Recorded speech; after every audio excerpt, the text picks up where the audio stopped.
Mask mic पास करके। अच्छा जी। अ, जैसे मेरे जो ददियाल वाली साइड पे जितने हम मेरे पापा के जितने पापा तो अल्लाह जन्नत नसीब करे 8 बहन भाई थे। अब 8 नहीं बल्कि 10 है, 6 फूफियाँ और 4 भाई। सबकी घर में पहली वाली जो लड़की, इत्तेफाक है ये भी, उसके साथ कोई ना कोई मैरिटल मतलब डिवोर्स हुई हुई है कुछ। अब हर घर के अंदर एक इस तरह का इशू है। तो कभी उस दिन जैसे मेरी फूफू आई हुई थी, वो कहती है मुझे समझ नहीं आता ये क्यों ऐसा। वो काफ़ी हर्ट हुई हुई थी क्योंकि उनकी बेटी के साथ भी रिसेंटली इस तरह हुआ। तो मेरे अचानक उन्होंने मुझसे पूछा कि ऐसा होता है। तो मेरे दिमाग में आपका एक आया तो बात कि कहीं ऐसा तो नहीं है कि वाकई कि नस्ल दर नस्ल, क्योंकि ऐसा कैसे हो सकता है कि 10 के 10 बहन भाइयों के अंदर हर एक के घर में ऐसा हो। पता करें कि ये आपके दादा थे, फूफो थी? जी फूफो कह रही थी, फूफो की बेटी और या अब्बू जी की या चचा की सबकी। फर्क। दादा अब्बू का पता करें, उन्होंने डाइवोर्स दी हुई है किसी की, या परदादा ने दी हुई है और बेगुनाह को दी हुई है। ठीक है, अच्छा, तो वो पता कर लें। वो पता नहीं अब कैसे पता करूँ, तो बहुत वो पुराने पिछले की। इनको ये जो फूफियाँ और चाचे ताए हैं जी ना, जी जी। इनमें से जो कोई सबसे बड़ा है उससे बातों बातों में पूछें। ठीक सबसे है, बड़े मेरे ससुर हैं, क्योंकि मेरे ताया मेरे ससुर भी हैं, अब उनसे कैसे हाँ, पूछूं। उनसे वैसे कहेंगे फूफो ये कह रही थी कि ऐसे हुआ है, जी तो वो कहेंगे कि हाँ ऐसे कहें, कैसा इत्तेफाक है कि सबके साथ ऐसा हो गया। वो परेशान हो रही थी। जी अगर वो आपसे थोड़े बहुत फ्रैंक हैं, बात करते हैं, जी। तो वो कहेंगे कि हाँ ऐसा है। क्योंकि दादी की कोई कह रहा था कि ऐसे कोई हमारे बड़ों में से किसी ने तो नहीं डाइवोर्स की हुई, जैसे आपके अब्बू थे यानी दादा अब्बू थे जी। या परदादा अब्बू थे, तो किसी की हुई तो नहीं हुई थी, या ज़बरदस्ती करवा दी हो। जैसे होता है कि एक बच्चे की शादी की होती है फैमिली में, ठीक है, वो आगे से लव मैरिज कर लेता है दूसरी। ठीक, पुराने ज़माने में ये भी था। जी वो दादा वगैरह कहते थे, अब्बा कहता था कि ये तो हमने बचपन से कहा हुआ था, ये तो हमने ज़ुबान दी हुई है, जी। अब ये तो तूने करनी है, वो अपनी मर्ज़ी दी भी कर ले। ठीक है, अब वो जो अपनी मर्ज़ी वाली आती थी, वो कई बार ज़िद करती थी कि ये जो तेरी है ना पिछले वाली, इसको छोड़, इसको डाइवोर्स दे। कई बार वो होती भी है, उसका बच्चा भी आगे से होता था या बच्ची, वो मिन्नतें तरले कर रही होती थी कि मुझे तुम्हारे से कोई, तुमने कर ली है ना शादी, तुमने रख ली है, मुझे डाइवोर्स ना दो। ठीक है, क्योंकि ट्राइबल सिस्टम में इधर पंजाब में भी, बलूचिस्तान में, उधर भी हमारे कल्चर में डाइवोर्स्ड लेडी की दोबारा शादी भी बहुत मुश्किल होती है। डाइवोर्स छोड़ के पठानों में तो कई बार ये होता है कि मंगनी सिर्फ टूटी है। जी बहुत बड़ा ठीक इशू है, हो जाता वो है। किसी की मांग थी, वो क्या गग क्या रस्म, वो एक ड्रामा पिछले दिनों आ रहा था, उसमें दिखा रहे थे कि वो फायर कर रहा था कि बस जी मेरा थे बिल्कुल। है, तो वो दूसरा रिश्ता भी नहीं पूछता। वैसे तो मैनर्स में नबी वसल्लम ने ये चीज़ सिखाई हुई है कि जी मुसलमानों को आपस में ये भी ख्याल करना चाहिए कि अगर किसी ने एक जगह रिश्ता पूछा है तो दूसरा फ़िलहाल अपना रिश्ता ना भेजे, इससे भी मना किया गया। उधर से फ़ैसला पहले आ जाए, अलबत्ता ये है कि अगर उधर से फ़ैसला आ गया, उस लड़की ने या उसके घरवालों ने इनकार कर दिया, तो ये भी कहा गया है कि अब उस लड़की की मर्ज़ी है, उसने इनकार किया तो कोई ज़ोर ज़बरदस्ती नहीं है। और ये नहीं है कि अब बाकी वो पार्टी ज़िद बना ले कि अब इधर कोई और रिश्ता पूछेगा तो हम तो जी खून की नदियाँ बह जाएंगी, या इसके साथ अब देखते हैं करता कौन है। ये सारी जहालत है और जी इस्लाम इसके सख्त खिलाफ है, नबी करीम सल्लल्लाहु अलैहि वसल्लम सख्त खिलाफ है। अब इसी तरह कई बार ये होता था कि वो बच्ची को डाइवोर्स, वो कह रही है कि चलो तुमने कर लिया शादी, रखो इसको भी, मुझे गाँव में रहने दो, तुम डाइवोर्स ना मुझे करो। उस वक़्त उस बंदे को ज़बरदस्ती डाइवोर्स करवा देना या करना, ये फिर अपनी बेटी के लिए, आने वाली नस्लों के लिए बंदा वो लिख लेता है, क्योंकि वो मज़लूम की आँख को तो नहीं आप रोक वो जो सकते ना, उस वक्त की आ होती है वो नहीं ना रोक वो नहीं सकते। रुक सकती। ठीक है, ठीक है, जैसे अभी आपने कहा कि माफ़ कर देना चाहिए, ठीक है ना। अब माफ़ इंसान अल्लाह के आगे तौबा करे और पूछे, लेकिन जो उस वक्त की आग लगी होती है फिर वो भी क्या स्टॉप हो जाती है? अल्लाह ताला वो ख़त्म कर देता है। फिर अगर बहुत कोई पुरानी आ हो, जैसे मैंने ये वाली बताई आपको, ये ट्रांसफ़र होने वाली। मैं आपको ये मैंने कहानी अपनी फैमिली की सुनाई हुई है, मेरे दादा की कहानी है ये, हमारी 7 जनरेशन्स ने भुगती हुई है ये। अच्छा, ये नहीं मैंने और सुनी अभी। मैंने बाबा जी को जिन चीज़ों के ऊपर एकदम हाथ उठाते देखा ना कई लोगों को, हालांकि हर बात उनके पास कितना भी मुश्किल केस कोई ले आता, कुछ उन्होंने कहना आंखें बंद करो, चलो सूरह रहमान या अली हक वली दुआ या कोई धमाल करवा देनी, किसी को कुछ करवाना, जो उनका था। अल्लाह ने उन्हें ऐसी आईसाइट दी थी। तो मैं उसमें ये 2-3 बार या शायद 2-3 बार से ज़्यादा भी शायद देखा कि किसी बंदे को लेके गए ही हैं या कोई आ गया बैठे हुए, किसी ने और कोई और किसी के रेफरेंस से आए हैं, उन्होंने बड़ा मुश्किल सा केस अपना कोई बताया है या इसी तरह का केस बताया है कि जी हमारे तो हर जनरेशन में जो है ना बड़ा बेटा जो होता है ना, एक ही बेटा होता है, मजूर होता है, इतनी उम्र में आके मजूर हो जाता है। डॉक्टर्स कहते हैं मस्कुलर डिस्ट्रॉफी है, फलानी बीमारी है, अब ये तीसरी नस्ल आ गई है, ये हो गया है, वो हो गया है, चौथी आ गई है। बाबा जी तो इस हद तक अल्लाह ने उनको वो इल्म या उनकी रसाई थी, ये रब ने उन पे करम किया हुआ था।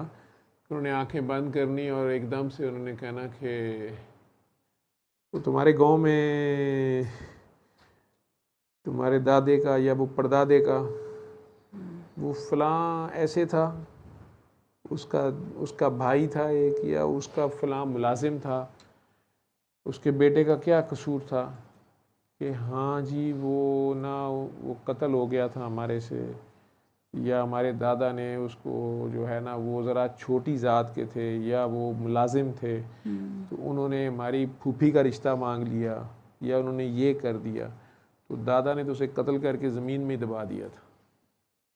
ठीक है, वो जवान बेटा उनका इकलौता बेटा ही था जी, वो मर गया, तो वो पता नहीं चला, तो वो ढूंढते रहे जी, जाना है, अल्लाह हाफिज़ अल्लाह हाफिज़, तो वो ढूंढते रहे और वो पता ही नहीं चला। वो मतलब ये भी उन दिनों कई अभी भी होता है कि भाई कत्ल भी करके खामोशी से दबा भी देते हैं, तो वो ये एक बहुत बड़ा जुल्म होता है जो पीछे रह जाते हैं उनके लिए कि वो ढूंढते रहते हैं, उन्हें ये भी नहीं पता वो जिंदा है या मर गया है। मरे हुए को सब्र आ जाता है ना, लाश देख ली, पता चल गया मर गया है, कत्ल कर दिया, चलो ठीक है यार, 3 दिन 4 दिन 10 दिन रो के, ये जो लापता हो जाना है, जैसे लापता अफराजी कुछ भी है, वो जुल्म बहुत बड़ा होता है। वो पीछे वाले जो हैं वो तड़पते रहते हैं कि पता नहीं जिंदा है पता नहीं मुर्दा है। ये जो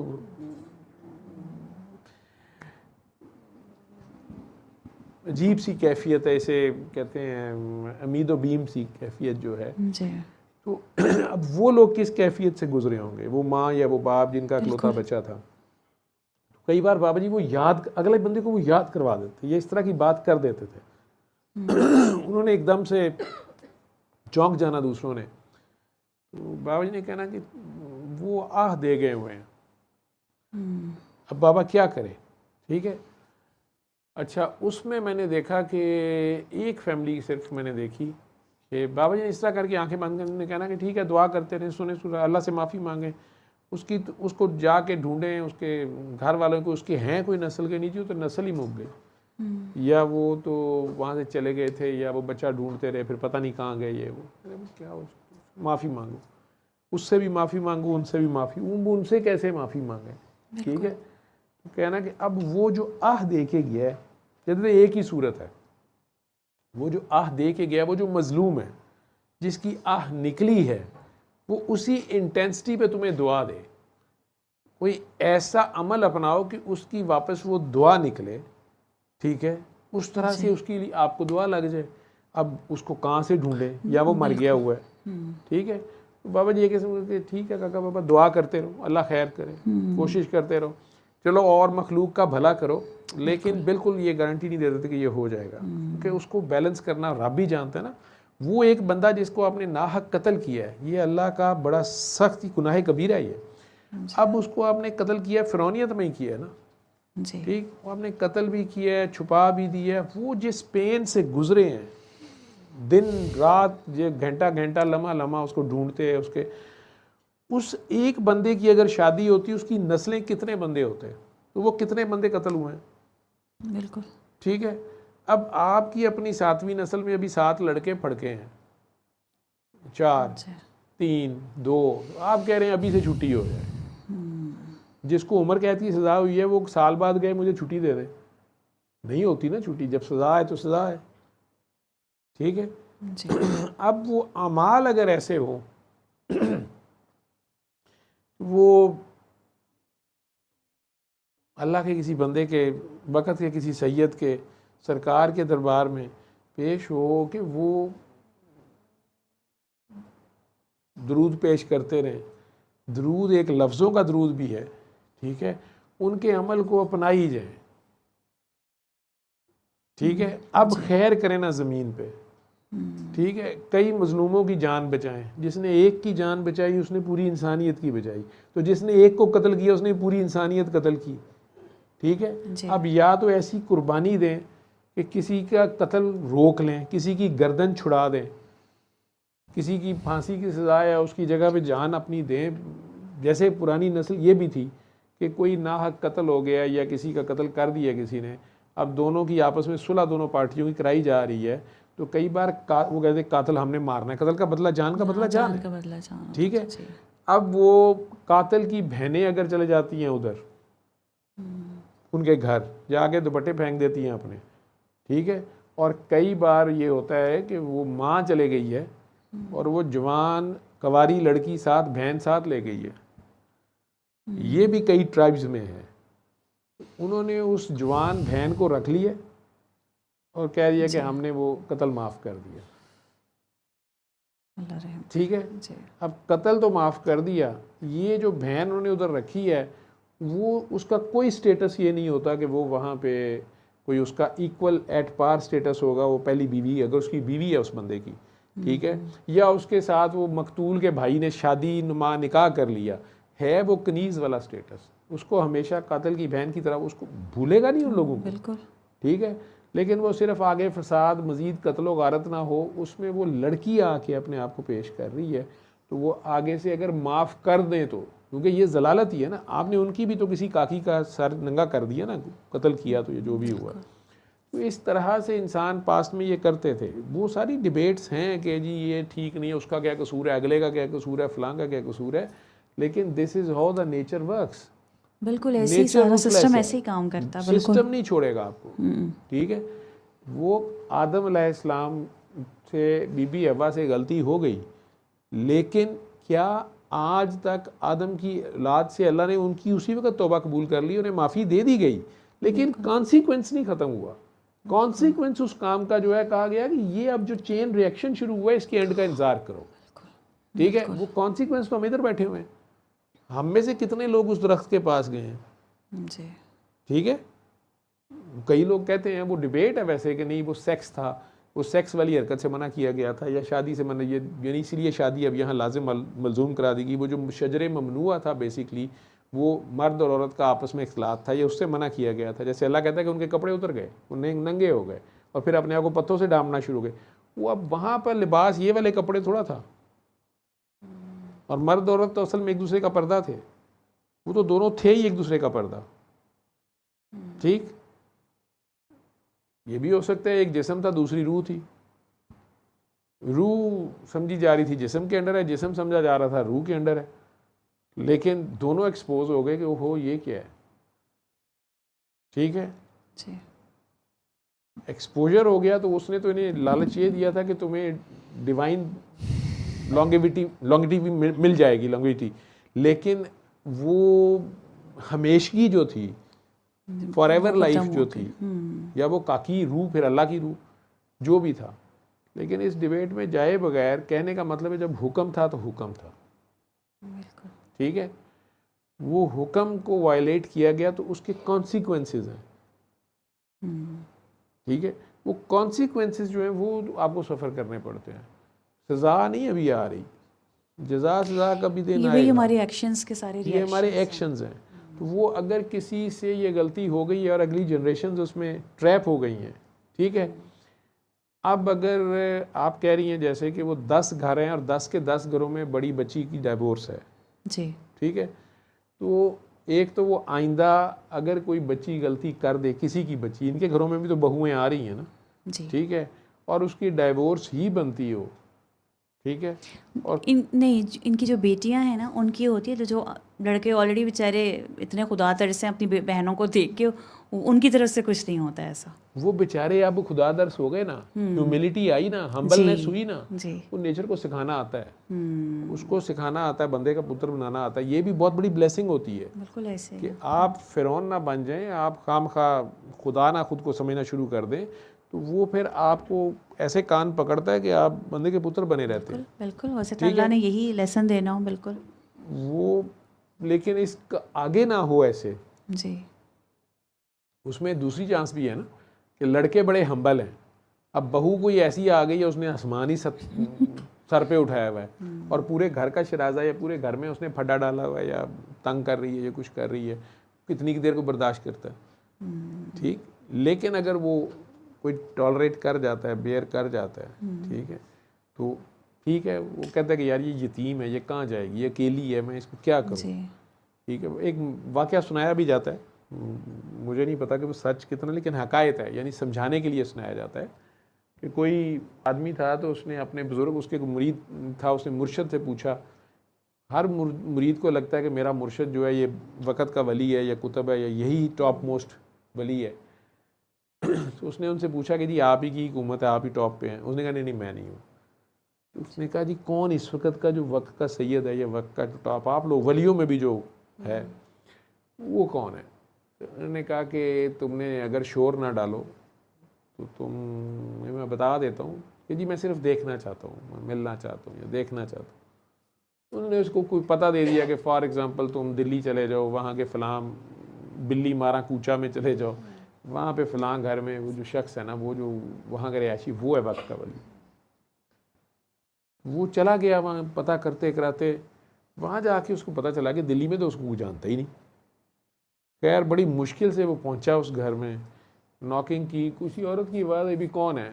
उसने नाम लिया, उसने कहा जी जावेद साहब इधर रहते हैं। उसने कहा थी दफ़ा होना कि तू कौन आ गया? यार ये बड़ी बदतमीज़ औरत है, अंदर कोई ये क्या तरीका है? उसने कहा जी मैं मेहमान हूँ। उसने कहा मेहमान है तो इतने कितने लिखा है मेहमान खाना, निकल है तू? उसने कहा नहीं जी मैं तो वो जावेद साहब से मिलना चाहता हूँ। किस लिए मिलना चाहते हो? उसने कहा जी बस मुझे शौक है। उन्होंने कहा वेला है तू, उथे शौक, वो भी वेला नखट्टू। उसने कहा जी फिर भी कब तक आएंगे? मुझे क्या पता कहाँ दफ़ा हुआ है रामज़ादा यार। उसने कहा जी आप के बेटे हैं? गालियाँ शालियाँ दे रही है, शायद कोई माँ है। कहा जी आपका बेटा है? उन्होंने कहा खसम है मेरा कैंड नू, तू नादरा च लिखना है, निकला तू कंजर दी औलाद। गालियाँ शालियाँ पढ़ी। उसने कहा यार बहुत ही बदतमीज़ औरत है, क्या बकवास है। वो बंदा कौन है? मैं कोई गलत जगह पे आ गया हूँ, ये वली अल्लाह का घर तो नहीं लगता। खैर उसने गली मोहल्ले में दोबारा पता किया, उन्होंने कहा नाम बंदा तो इसी नाम का इधर ही रहता है, टीचर है डीजी खान में, छोटा स्कूल है। तो मतलब इसी तरह लोगों को ठीक है।